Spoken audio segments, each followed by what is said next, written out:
Highway to the... You know the song. The Kenny Loggins classic, the Top Gun motif. Top Gun? Fighting games? Yeah, actually Top Gun's a good fighting game series. Not just because it was one of the biggest influences on Guile, aka one of the most iconic fictional characters ever, but especially covered in Top Gun Maverick just a few years ago. I remember watching that movie with my dad and our good friend Danny, and the character Rooster said in one of the meetings that it's not the plane, it's the pilot.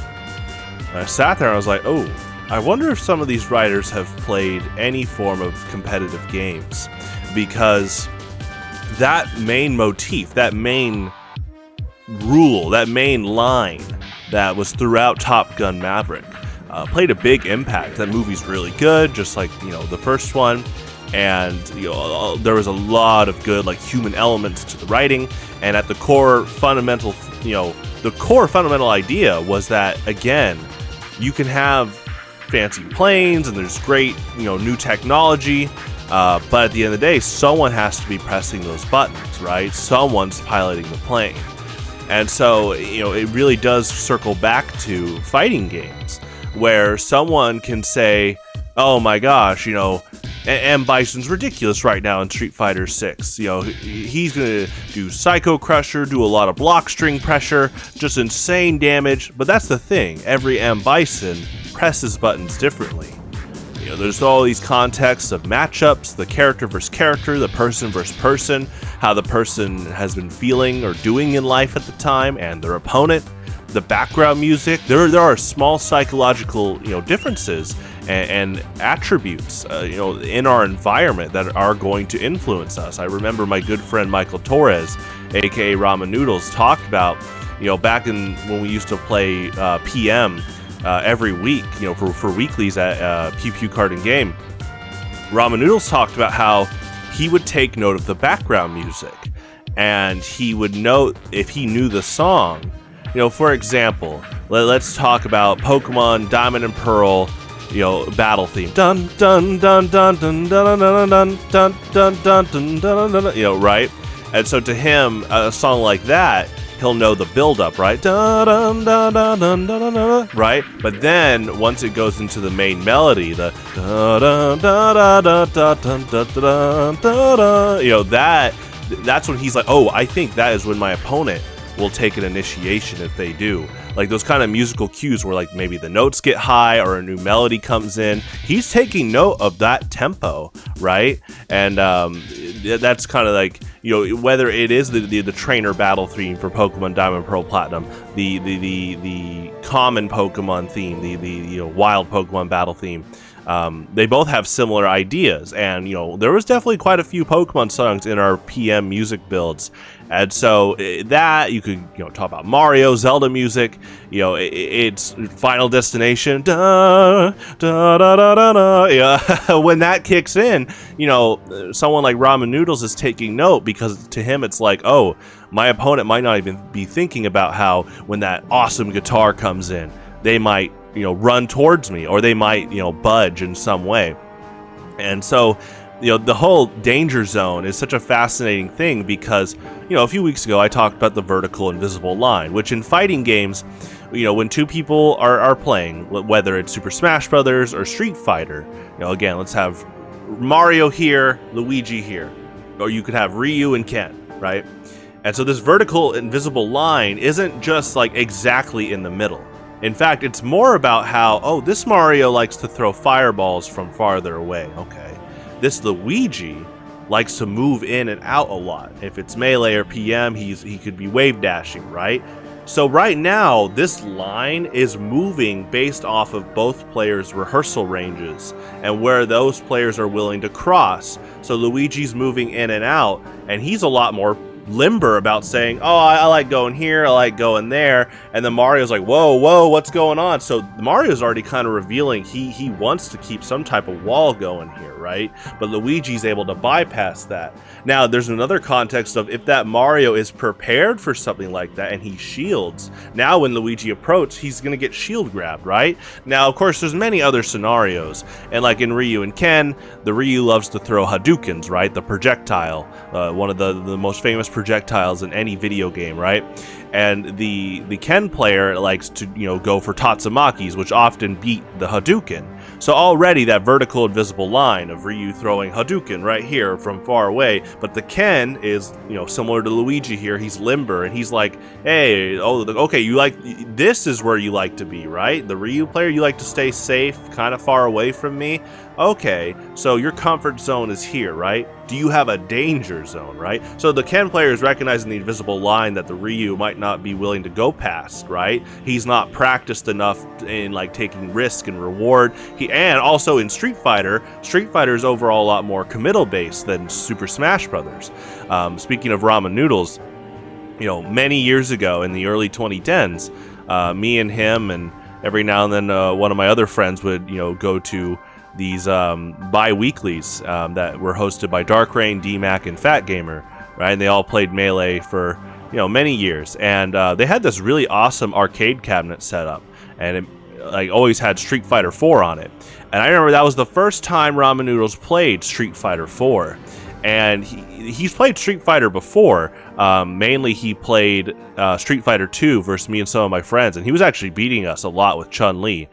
This was, right as I was getting into competitive Street Fighter, and he was jumping around a lot, just rushing us down, lightning kicks, right? So we go to Street Fighter 4, and this is after I've practiced a bit, right? So now that I've rehearsed and Street Fighter 4, there's other mechanics like focus attack and ultras. Now I have practiced my own kind of rehearsal range, my danger zone. And in the neutral game, I'm trying to gauge where's that invisible line that my opponent's willing to cross or not. Well, Ramen Noodles is all about just like, hey, I'm going to keep at it. I'm going to keep crossing the line over and over. But this time it was a lesson about a danger zone. He kept jumping in as Chun-Li. And I remember I was playing as Seth at the time. And I was, doing Shoryukens. I was doing heavy punishes when Chun-Li would jump in. In Street Fighter, it's a lot more committal based. In Super Smash Brothers, you have 2 jumps. In Super Smash Brothers, you can throw out multiple aerial attacks. But Street Fighter is often like, if you jump, it's often a jump with the purpose. And if not, maybe that's your purpose of the mix-up, is like, I'm just jumping to jump, right?